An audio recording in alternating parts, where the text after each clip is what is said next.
With some shows hiding horrifying trapdoors and others leaving behind tragic deaths, the 80s sitcoms weren't just about laughs, they had some really dark secrets. Your favorite feel-good shows? They weren't so feel-good for the actors. From cursed casts to shocking scandals, these stories are mysterious, thrilling, and downright eerie. Here's a list of the 80s shows that just might haunt you. When The Cosby Show was being developed, Bill Cosby wanted complete control over the show's direction, but NBC was not having it. They wanted to follow the usual sitcom formula, but Cosby had his own vision, a show that portrayed a successful, loving black family, something rarely seen on TV at that time. Executives pushed back hard. They wanted a blue-collar family, something they thought would be more relatable. Cosby stood his ground, even threatening to walk away if they didn't let him make the Huxtables upper middle class. He wanted to show that black families could be doctors and lawyers, not just struggling workers. In the end, Cosby won, but the battles did not stop there. Throughout the show's run, NBC kept trying to interfere, especially when Cosby insisted on using real-life issues and cultural moments instead of just silly plot points. He had to fight for every creative choice, proving that even the most powerful stars were not safe from the network meddling. Before The Cosby Show, NBC was in deep trouble. The network was struggling with bad ratings, weak shows, and financial losses. But when the show premiered in 1984, it became an instant hit. It shot to the #1 in ratings and stayed there for 5 whole years, single-handedly saving NBC from going under. Years after the show ended, a terrifying truth came to light. Bill Cosby, once called America's dad, was accused of horrific crimes. His fall from grace was one of the biggest scandals in TV history. One of the most successful sitcoms ever was almost canceled even before it got a chance. When the show premiered in 1982, it flopped. Seriously, it ranked dead last in ratings, 77th place out of 77 shows. NBC executives were freaking out. But the creators refused to give up. They begged NBC for another season, convinced that people just needed time to warm up to the bar's lovable misfits. Lucky for them, NBC agreed. And guess what? By season 2, word of mouth spread like wildfire, and Cheers shot up the ratings. By season 3, it was one of the biggest shows on television. If NBC had pulled the plug early, we would have never gotten one of the most iconic sitcoms of all time. But here's the twist.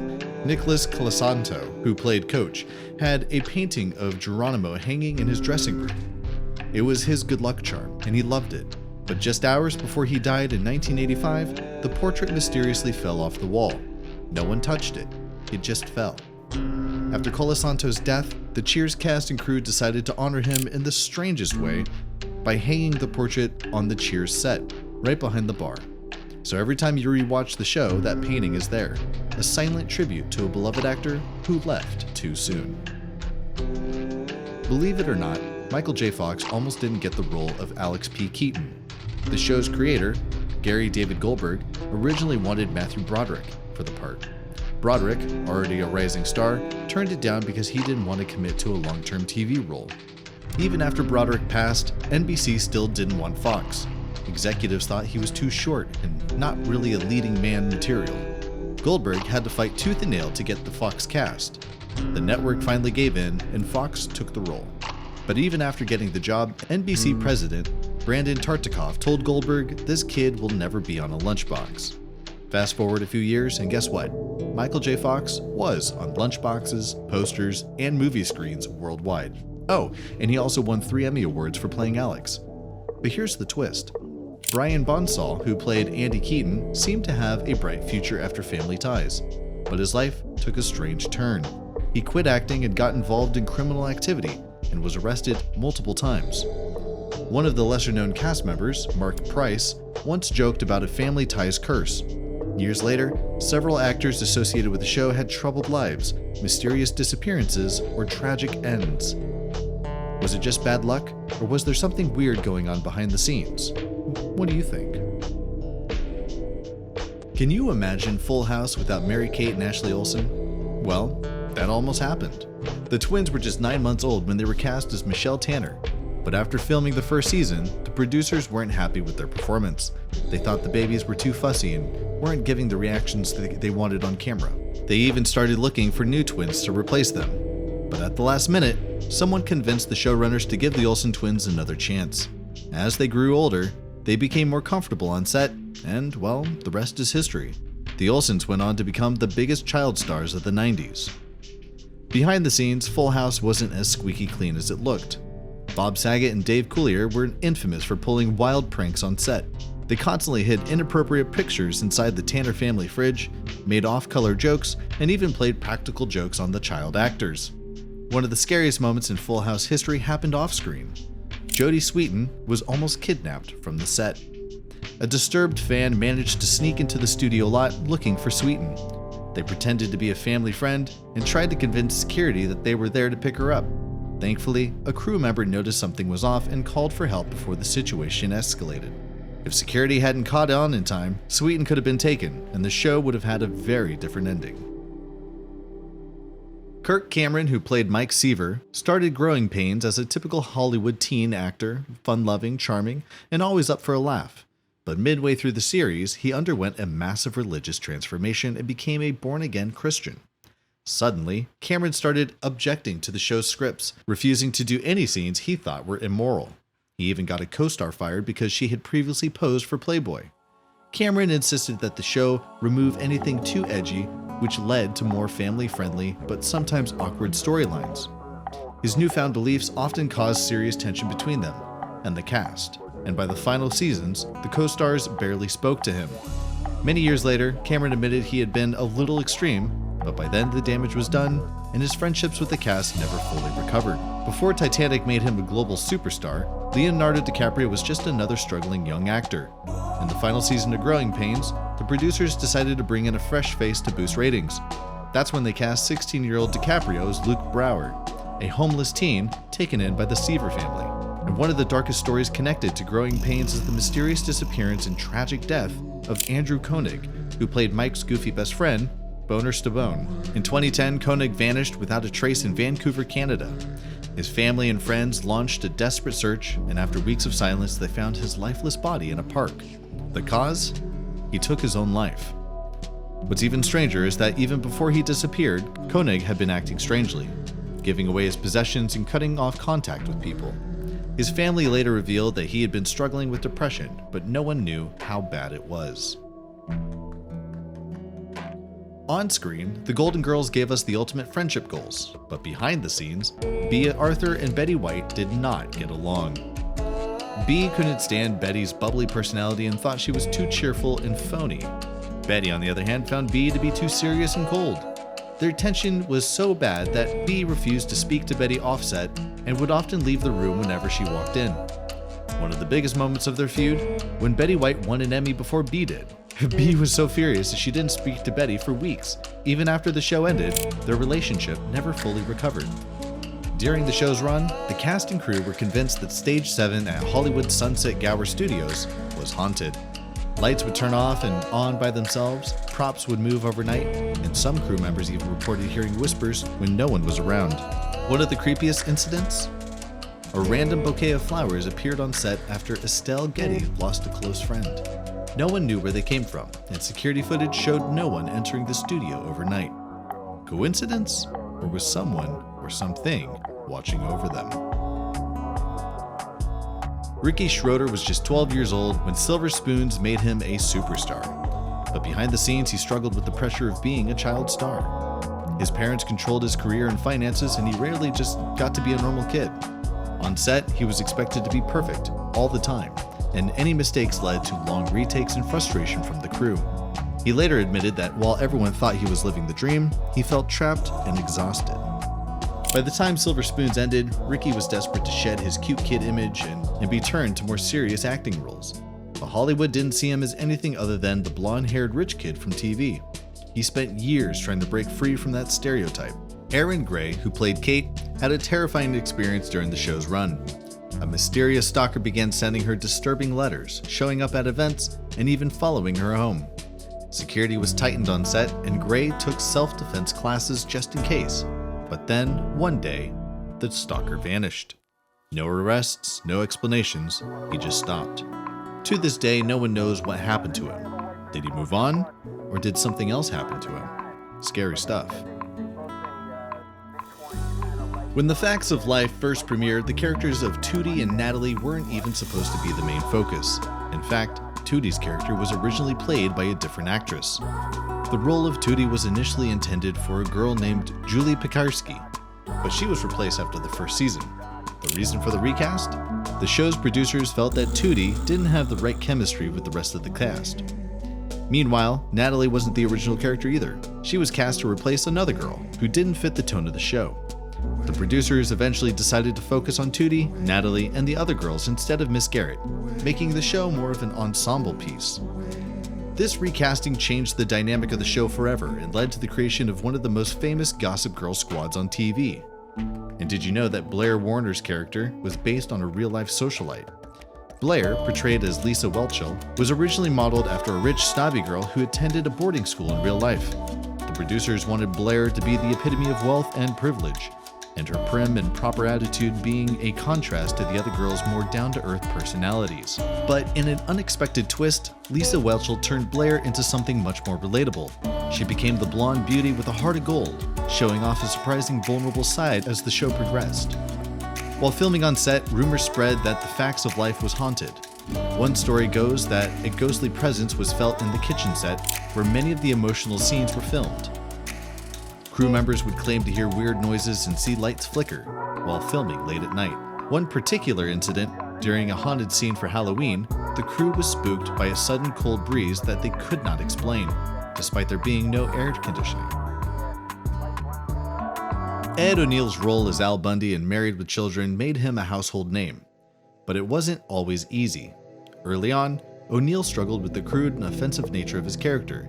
He wasn't sure if he wanted to portray such a misogynistic and negative figure on television. However, O'Neill eventually embraced the role, realizing that the show's outrageous humor would push boundaries and challenge social norms. But here's the twist. Ed O'Neill was almost replaced during the first season. The producers were concerned about his performance, as he wasn't the loud, over-the-top character they had originally envisioned. In fact, O'Neill's dry delivery and more subdued style were considered too subtle for the part. But thankfully, they kept him, and he became the perfect fit for Al, a character who was more of a sarcastic, disgruntled everyman rather than a typical sitcom dad. O'Neill later admitted that his authentic portrayal of Al Bundy was one of the things that made the show's success possible. The humor was dark and not quite for everyone, but it was real in its satire. And yes, the character of Bud Bundy was based on a real person. Bud, played by David Faustino, was originally written to be a copy of a high school friend of the show's creator, Michael G. Moy. His friend was known for his outgoing personality, his obsession with women, and his lack of success with them. Sound familiar? That's right. Bud Bundy became the ultimate loser trying to score with girls. David Faustino wasn't actually the first choice for the role. They wanted to cast a more typical teen heartthrob for Bud, but they ended up going with Faustino because his awkward, nerdy energy fit the character's struggles. Punky Brewster was on the verge of being canceled halfway through its first season. The show's ratings were disappointing and it wasn't getting the audience it needed to survive. But there was a twist. After the overwhelming support from fans and a massive fan letter campaign, the network gave the show another chance. Fans of the quirky, heartfelt show sent in thousands of letters asking for the return of Punky and her adorable dog Brandon. The show's low ratings weren't the only hurdle, however. There were also concerns that the relationship between Punky and her foster father Henry were too unconventional for the time. But against all odds, Punky survived, and not only did it continue, but it became a beloved show of the 80s. It became an iconic sitcom, but behind the scenes, Tony Danza, who played the lovable Tony Michelli, had more influence on the show than many realized. Initially, Danza had a limited acting background and was cast because of his charisma and appeal. However, as the show grew, Tony became much more involved in its direction, including having input on the storyline and characters. He was reportedly dissatisfied with the portrayal of his character as just the bubbling dad and pushed for more depth. This involvement led to the writers giving Tony more personal growth and storylines about his fatherhood and struggles as a single dad. In fact, Danza's desire to take his character to deeper places was so strong that he actually considered leaving the show if his character wasn't developed the way he wanted. This conflict almost led to his departure in later seasons, but after a lot of discussions with the producers and writers, they found a way to make the changes that suited both Tony and the direction of the show. On the other hand, the character of Samantha Michelli Tony's daughter, was originally going to be played by a completely different actress. In the early stages of casting, the show's producers wanted an older actress for the role, someone who could play a teen more convincingly. But when Alyssa Milano walked in for her audition, she was only 11, far younger than the original age they had in mind. Despite her youth, the producers were immediately impressed by her maturity and natural acting ability, and they decided to cast her as Samantha. What's even more interesting is Alyssa Milano had never been on a sitcom before and wasn't even thinking about acting when she was first discovered. She was supposed to be visiting a relative in New York, but her chance audition changed her life forever. Then there's the strange mystery surrounding the set of Who's the Boss?, a fire that mysteriously broke out on the show's set in the mid-80s. One evening during a late-night shoot, a small fire started in the storage area, but no one could figure out how it happened. It wasn't a major disaster, but it was strange enough to raise a lot of eyebrows. Some crew members suspected arson, but no one could provide any solid evidence. A few people on set even whispered that the fire could have been caused by some mysterious circumstances, like unexplained electrical issues or, for the more superstitious, something more paranormal. The incident was quickly covered up, and no major investigation followed, leaving fans wondering. The lovable, often awkward character of Cousin Larry almost didn't exist the way we know him today. When the show was first being developed, the character was supposed to be more serious, grounded. But Lynn Baker, during rehearsals, couldn't help but add his own quirky comedic twist to the character. The writers and producers weren't initially sold on this direction, but decided to let him experiment with the role. What followed was a complete transformation of Larry into a more bumbling comedic character. His awkwardness and missteps became a defining trait that helped Perfect Strangers stand out from other sitcoms at the time. The character's lovable nature and hilarious struggles were so unexpected that they became the heart of the show. The show's premise, with Balky Bartokomous coming to America from the fictional island of Mypos, was inspired by the real-world experiences of immigrants struggling to adapt to American culture.